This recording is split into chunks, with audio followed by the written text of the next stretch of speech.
if you're running a business in conjunction with your YouTube channel, you're probably trying to get somebody from your channel to either your email list or something you're selling, or maybe you're even have a brand sponsored deal and you want to get somebody to that brand's website. The problem is that every single time that you lead a viewer off of YouTube, it's not really a positive signal to the algorithm. Or maybe you're struggling also with retention and getting them to the end and you don't really understand why it's not working. Worse, what's at stake is you're not going to get the conversions that you need to be effective. Good news though, today we're going to break down the anatomy of a great sales video strategy that actually converts all without killing your channel growth. Hey, welcome to the Video Creators Podcast presented by vidIQ. You know how you put a lot of time and energy into your YouTube channel for not nearly enough growth? Yep, we get it. We are here today to help you change that. Hello creators, how are you guys? It's great to see you again here for another Video Creators Podcast episode like we do every single Monday for you. We love sharing more advanced growth tips and tactics, next level strategy, growing your business, helping you reach more people and change their lives. And today I am hanging out again with Sam, one of our YouTube strategists here on the team. Sam, what's new? What's up? How's it going? Look at this. It's you and me, no Tim once again. So I know. Yeah, he deserved might be taking over. That's right. What's up with that? No, Tim is busy. Of course he's busy. He's busy working on a very big, super secretive project. And we're excited to have him back next week. Today, you got Sam and I, and we're going to dig into sales strategy. But first, I know, Sam, tell us a little bit about our Creator Spotlight today. Yeah, so you guys know we do a Creator Spotlight every Monday. We like to share stories of creators that we're working with and hopefully drop some nuggets of inspiration for you listeners. So for our Creator Spotlight today, we've got Lane, who has a channel called Dad Reviews, which I love. He reviews all kinds of things from a dad's perspective. So Blake actually did an interview with him, just learning a little bit more about his story, hearing some of the roadblocks that he's hitting, and just some of the things that he's implementing right now to take his channel to the next level. So here is Blake talking with Lane. Yeah, why don't you go ahead and tell us a little bit about your channel, about your story on YouTube, and how you got started. I've been on YouTube since the beginning, 2006. And it's been a long roller coaster of ups and downs. But with my latest channel called Dad Reviews, it's actually working really well for me. I'm very focused on it as far as the content is concerned. And I haven't deviated yet. Hopefully I don't, because every time I try to deviate, usually something goes wrong. But I'm just a dad who wants to review products from a dad's perspective to help you, alleviate headaches and frustrations and save you time and money by finding those products that work for you. And so I try to be very casual and kind of laid back with the content, and people seem to like it. They say that they like my energy, which if you're in Video Labs, you kind of get an idea because I like to respond to a lot of people. For sure.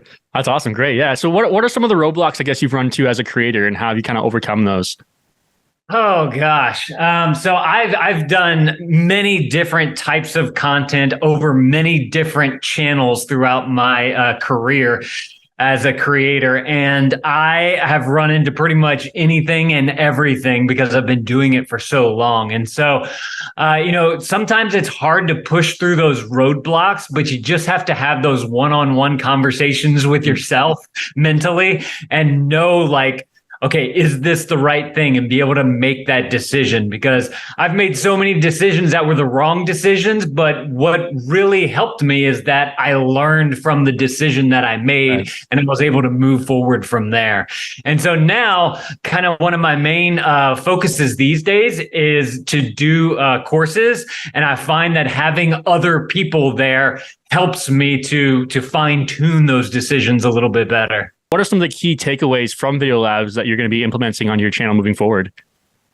Oh gosh, storytelling is pretty key. I've learned taking the time to understand your analytics and then to go back and analyze them playlists and in-screen elements are pretty key. So I'm learning that. There's so many things. Like I could try and sit here and rattle them all, but honestly, the course has just been so great from not only like communicating with everybody and being able to bounce ideas off of everybody, but just from like knowing what to focus on and actually focusing on it. That's really been helpful for me. Knowing that now, kind of moving forward, after Video Labs, if you were to talk to somebody else right now who's trying to grow their channel for the first time, like what's a piece of advice you'd give to them starting out or even continuing their journey right now? The first piece of advice is just to start if you haven't started yet. Everybody, because you have to have some kind of data to be able to go on. Right. The second piece of advice is start something that you care about, that you're passionate about. Otherwise, you're going to get burned out. That's happened to me in the past with one of my older channels. I got kind of pigeonholed into a science experiment type of niche, and I just didn't want to be there. I didn't have the passion for it. I tried to pivot and do all these things, but I had this whole audience dedicated to that. And so the channel just kind of didn't work anymore. And so I'd start a new channel and go from there. For sure. Awesome. Well, that's great. Hey, thanks so much. I mean, really appreciate you having in Video Labs. Appreciate your time as well here too. It's been great getting to know you, great seeing everything you're learning and implementing. And I'm glad you're really enjoying Video Labs. So thanks so much for your time. Absolutely. Thanks for having me. So a lot of great takeaways that I love to hear, lots of things with storytelling and analytics and even in-screen elements and things like that. Just a lot of good takeaways that Lane is taking from Video Labs, which is really encouraging. I think one of the things that really resonated with me that he said was that question of, is this the right decision? Is this the right decision for me to take the next best step forward? And we work with creators all the time who come to us with that question of, there's so much that I'm trying to implement right now. How do I take that next best step forward? So if you find yourself in that position and you'd like to just talk with one of us and share some of your story and get some insight and some help to take that next best step, we'd love to have a discovery call with you. It's free. It's 15 minutes. We can jump on together and talk through some of what we do, pricing, and hopefully talk through some next best steps for you. So if that sounds like a good fit and you'd like to do that, go ahead and visit videocreators.com/discovery call, and we'll talk with you there.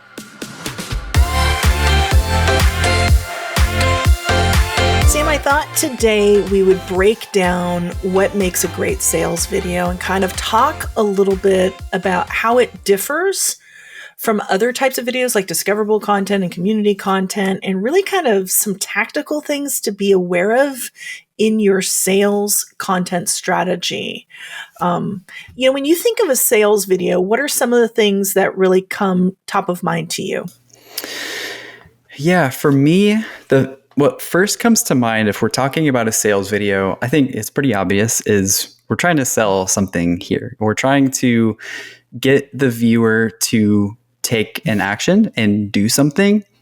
I think it can sometimes be a little bit more difficult if we're not tactical about it, because it's not as easy as like scrolling down and leaving a comment or something like that, like we'd see in a community video, discovery video. Just click the video that's right here that we talk about, getting somebody into a viewing session. But for a sales video, you actually need to get somebody to click off of YouTube and go somewhere, go to a website, make a transaction, sort of a thing. So to me, it feels like if there's any place where we should be a bit more tactical and really intentional with how we're crafting this video, the structure of the video, is really going to be in a sales video. So those are some of the first things that come to mind for me. But I'm curious for you, if you were to fill in some of the gaps there, what comes to mind for you? Yeah. So when I think of sales video strategy, I think I probably want to clarify this for the audience. It can mean dollars and cents, but it doesn't have to be.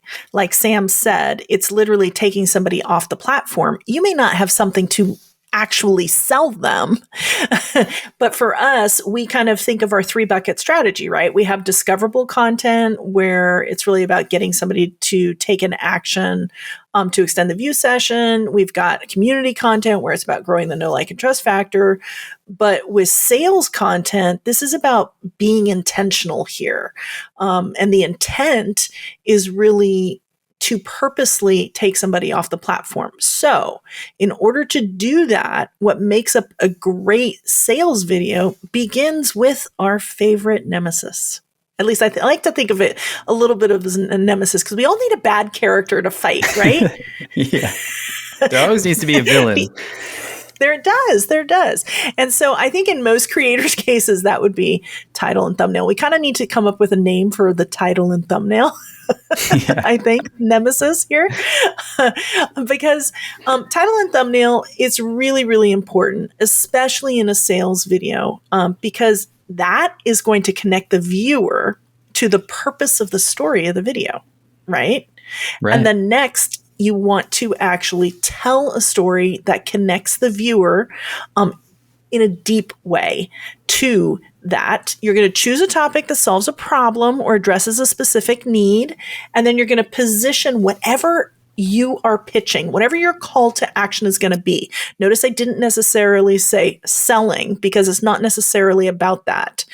Maybe you're taking somebody to an email list. Okay, so that is the sales.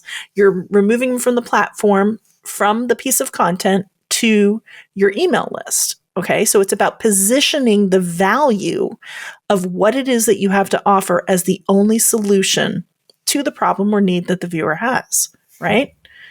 Definitely. What else can you think of? Yeah, I think, I like how Tim usually says, kind of, when you talk about that pain point, like twist the knife a little bit. And when you say that, I would imagine maybe some of you listening either are totally on board and like, okay, that I can do that. Or half of you might kind of like cringe a little bit, feeling like that sort of, I don't want to be too salesy. It maybe just feels kind of like, like I don't want to do that. I don't want to twist the knife and touch on the pain point sort of thing. And then like have my product be the solution to this problem. But in all reality, if this is something that you truly believe in, whether it is, joining an email list so that they can be informed about whatever you're doing, or if it's actually a product that you're selling, or maybe a course that you're selling, something like that, if you truly believe in this thing and you know your audience so well that you're very aware of the pain point that they're currently in, and that this thing, the solution here, is truly going to solve that problem and truly help them, then it just makes all the sense in the world to kind of take a moment to just empathize with the viewer, because that's what we're doing when we say twist the knife. We're really just empathizing with them and making them feel seen. And because your viewer, and then when you position your product or whatever this is going to be as the solution here, then if you truly believe in this thing, then there's no reason to maybe feel salesy or gross about it, because you're really serving your audience super well with this sort of thing. So I would just add that too.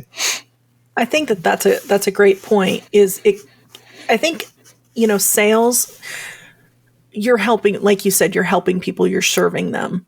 And it all kind of goes back to also the target audience, right? Really understanding the audience and understanding what the true struggles and pain points are for that audience. So when you're going back to your title and thumbnail, really pitching, the problem, what is that and how can you solve that for somebody, maybe in an intriguing way to get them in the door initially. So when you think of a sales video, and we've kind of haven't even touched on this one last key point, which we'll get to for sure, because we'll probably have a deep conversation around something that's really impactful for a sales video. But when you think about a sales video, what does like that look like compared to other content? I think of it pretty similar to a discoverable video. Yeah. We are definitely going to be crafting it in a way that is presenting some strong value for the viewer. Mm-hmm. But I think of it differently. I mean, definitely the call to action at the end is going to be the big difference. We're not trying to extend the viewing session here. We're actually crafting the video with the intent that this is ending the viewing session, that we kind of know ahead of time it may not have the opportunity to blow up and have this super long lifespan and reach tons and tons of viewers, because we're kind of shooting ourselves in the foot a little bit as far as the algorithm goes, because it's not a positive viewer signal to send people off of YouTube. But I think really just having that strong call to action to the website or the email list or whatever is off of YouTube is going to be the main big difference that separates it from one of these other, if we're talking about the 3-bucket strategy here. Yeah. Yeah. When I talk to creators, I always tell them to, especially, if you're like in a how-to space, it makes sense. A lot of times people have, like Sam had said earlier, people have courses or they have email lists or whatever it is that you're leading them off to. Maybe you have a book that you wrote, maybe you're selling merch, whatever that thing is. When I talk to creators a lot and we talk about, what makes a good sales video, like Sam said, it can be like a discoverable video. It can be like a community video. But in general, I like to think discoverable because you are really solving a problem a lot of times, and you want to get into the content pretty quick.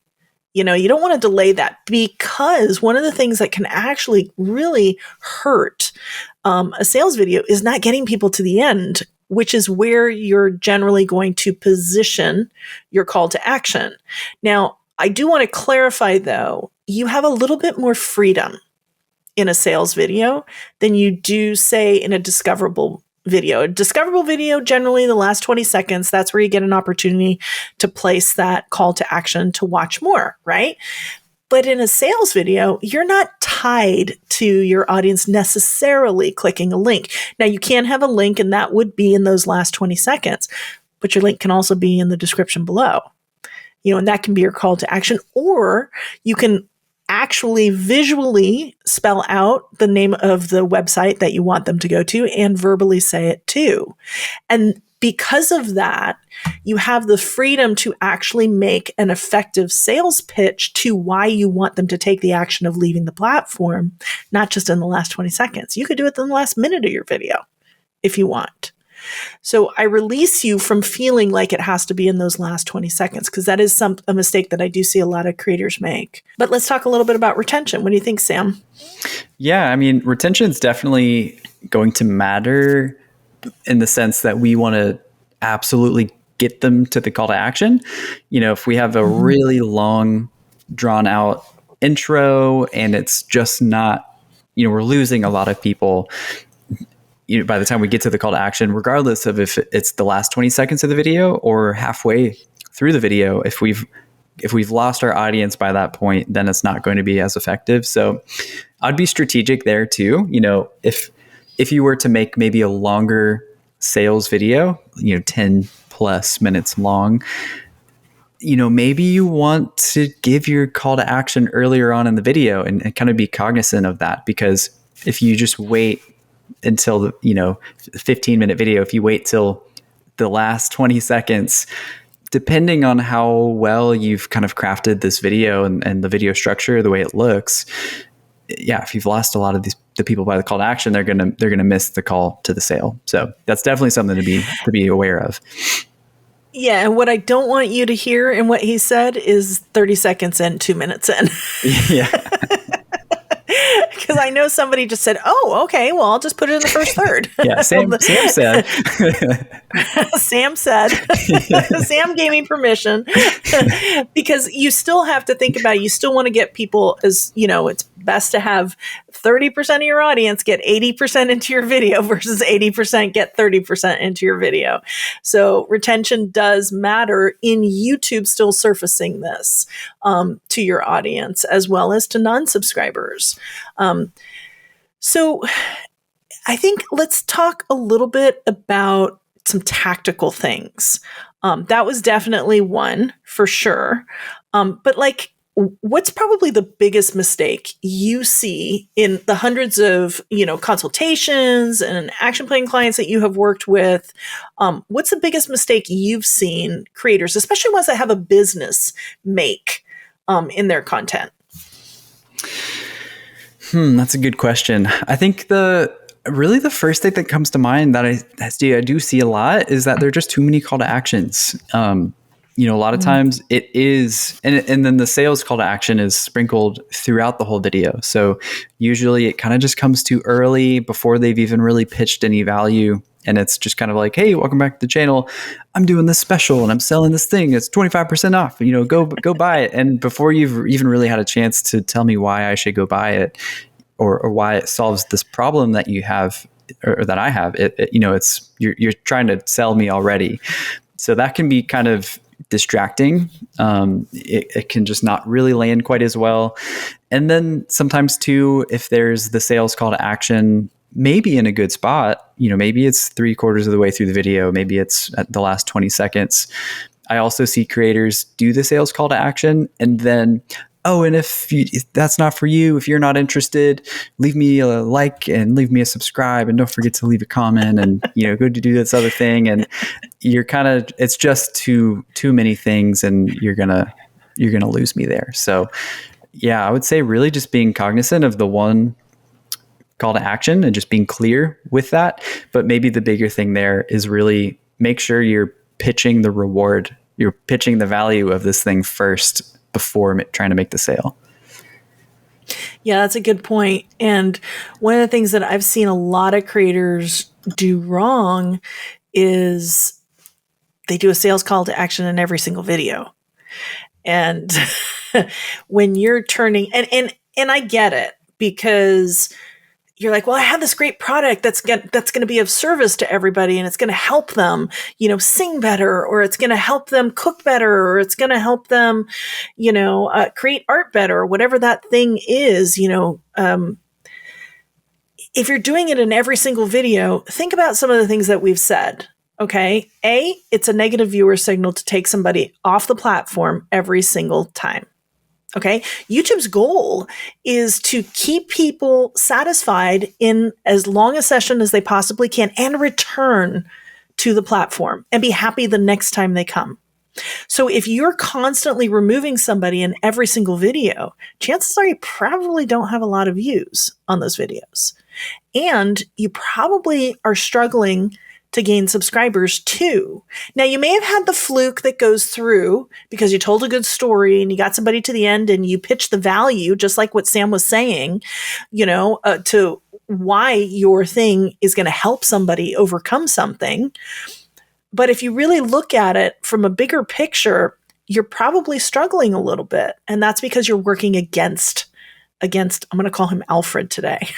My little nickname for the algorithm. That's Alfred. I envision glasses or maybe a monocle. Yeah, and like a mustache. That's what I'm envisioning. Yeah, and a right mustache now. For sure, and a frowny face. But I've named the algorithm. He's Alfie on a good day, Alfred on a bad day. But really, when you think about it, you're cutting the legs out from your channel because you're constantly selling, and removing people from the platform. Now, the other thing that you're probably not thinking about when you're doing that is that in order to truly be effective from sales, you need to have multiple types of content. And that's where we talk about the 3-bucket strategy, right? Mm-hmm. We have the discoverable pieces. And when you're thinking of those are bringing new people to you. Okay, so those are your lead magnets. So if you think of your channel a little bit as a funnel, right? The top of the funnel, the widest part is where we're funneling in all those people, into our funnel. And those are the discoverable videos. And the middle of the funnel is the community content. And that's where you're growing the know, like, and trust factor because you're bringing all these people who don't know you all that well, right? And then you need to actually craft some content that creates an emotional connection to you. You want them to get to know you, trust you even, so that when you go to make this sales video where you're wanting them to be very intentional, removing them off the platform, now you've done the work and they're ready. Okay. And now you can make an effective pitch when you're looking at your content, kind of like how we talked about earlier, positioning it kind of like a discoverable video, getting them in, getting them to the end, but really solving somebody's problem with your thing that you have, right? Yeah, I totally agree. I'm glad that you said that because I know, when we kind of opened this, we were talking about, what does it look like? It does look different from a community video. It looks different from a discoverable video. But I think it's important to still note that it also can't be completely void of discoverable and or community videos as far as a video strategy goes, or a publishing strategy goes, because somebody's going to be much more likely to buy from you or sign up for your email if they feel like they know you, if you have some sort of connection with them. So as far as like a community standpoint goes, like a sales video is going to do a lot better if you have some of these community videos on the side that are moving people through the funnel like you described, and the discoverable videos as well. If you have a bucket of content where it's their job to go out and find the new people, and it's not, you're not going to be pitching or selling to a first time viewer. Most likely they'll consume the discoverable video, they'll kind of enter your ecosystem, maybe click on the fun community video where they can connect with you and you feel like a real human being.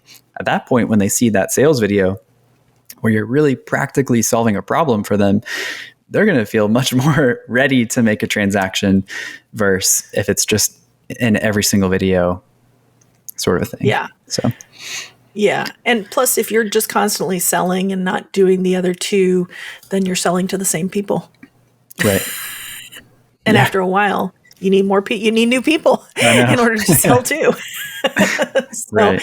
And when we've seen creators go from doing this in every single video to actually implementing the 3-bucket strategy and using an effective sales video, kind of like we've been talking about today, we've seen things go exponential for them over and over and over again.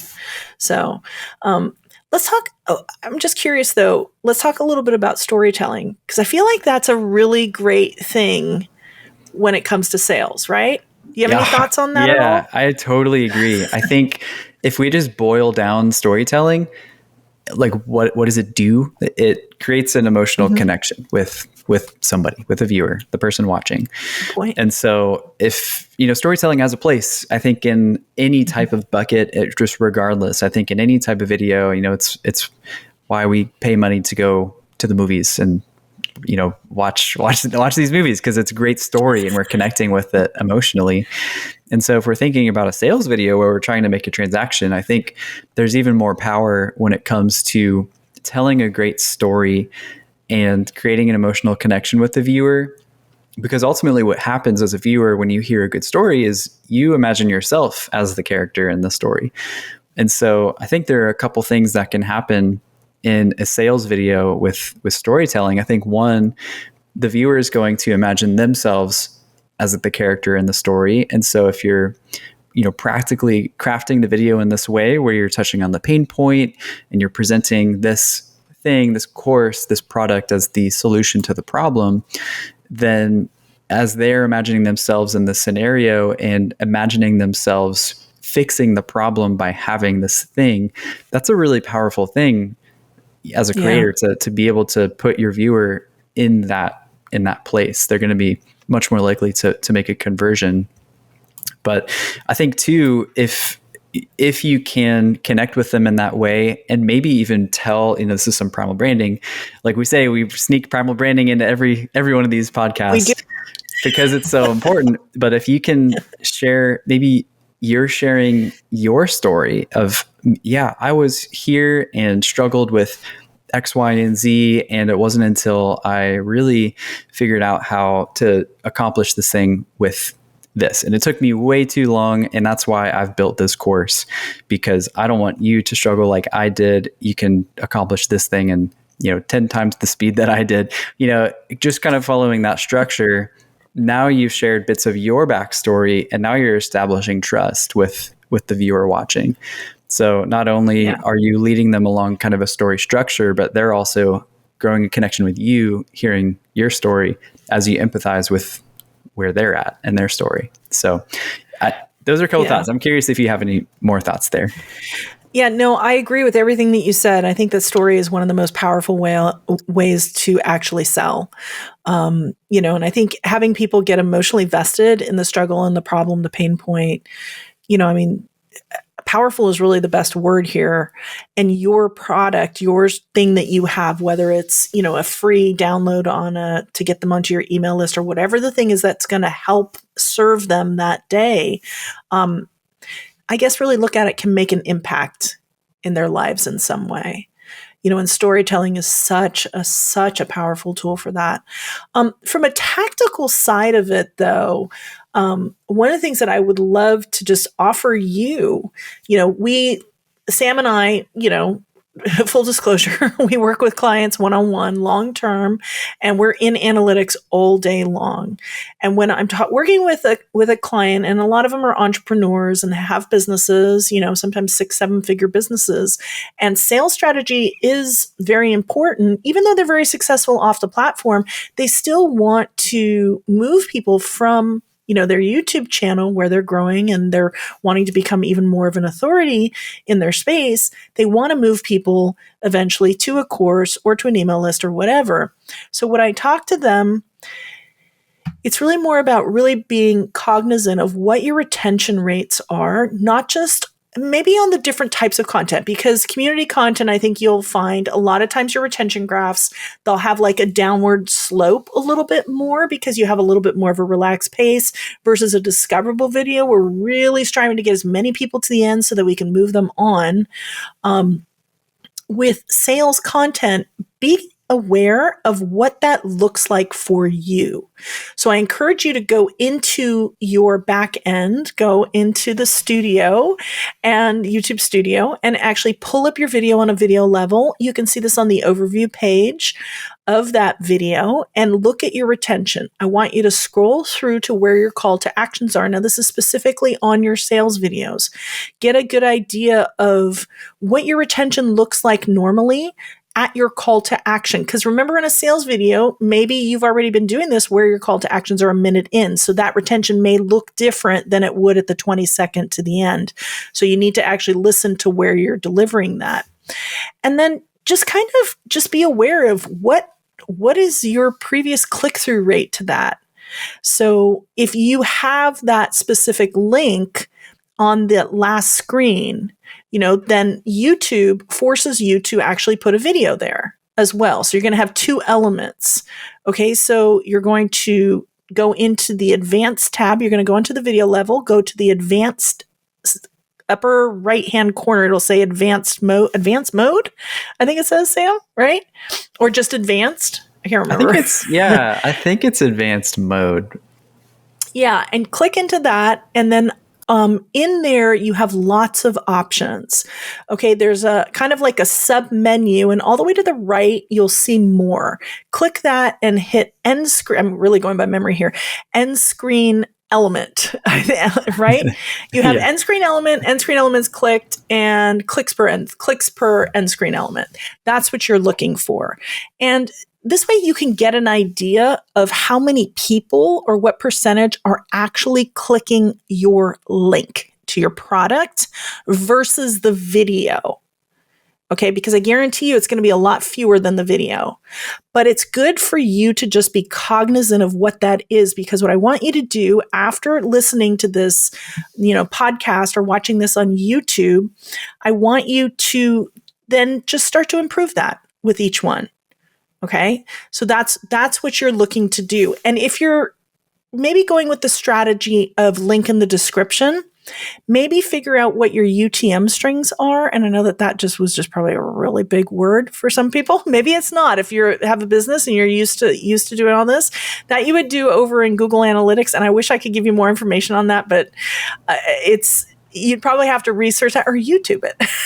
YouTube how to set up a UTM string. Or you can set up like a pretty link or a specific bit.ly link, that is for your product so that you can measure which video people are actually clicking off of.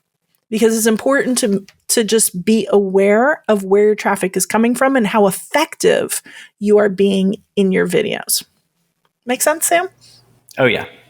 Totally agree. Yeah. It's helpful on a practical level of how you can actually jump in and measure these things. Because, we talk all the time about data-driven decisions. And when it comes to strategy, you can only get a feel for things like that only take you so far. So to practically be able to look in and measure some of these things can be really practical.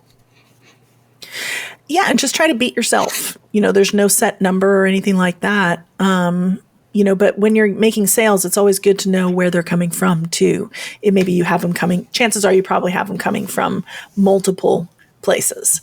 So I think, really whatever you do, the key to remember is that removing people from the platform is definitely a negative viewer signal. So we want to limit how often we do that. And in order to be effective, you want to employ the 3 bucket strategy like we talked about. But whatever you do, be intentional with the purpose behind the action you're asking the viewer to take. The search and discovery systems, aka the algorithm, Alfred today, he's paying attention. He's definitely paying attention.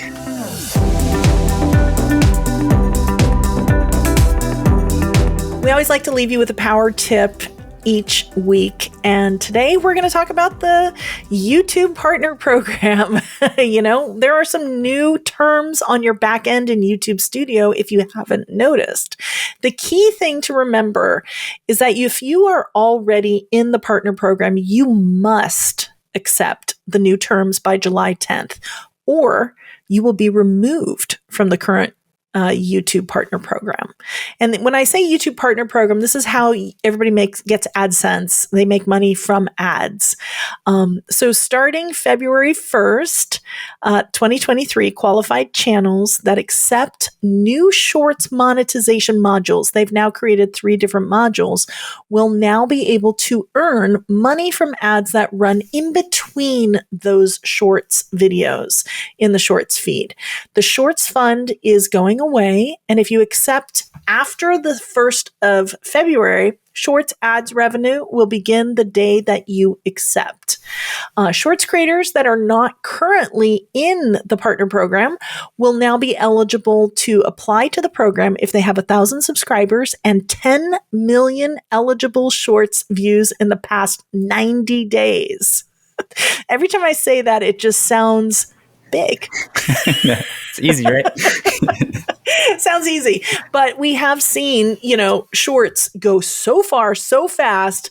Believe me, there are a lot of people that are actually hitting that as well. If you want to see how we worked with one creator with the 3 bucket strategy and sales videos specifically to grow his business from 20K a month to 100K a month, I'm going to leave a link to a video in the show notes. Or if you're on YouTube, you can click it right here. Thanks again for listening to another Video Creators Podcast episode this week. We look forward to seeing you next week. Bye.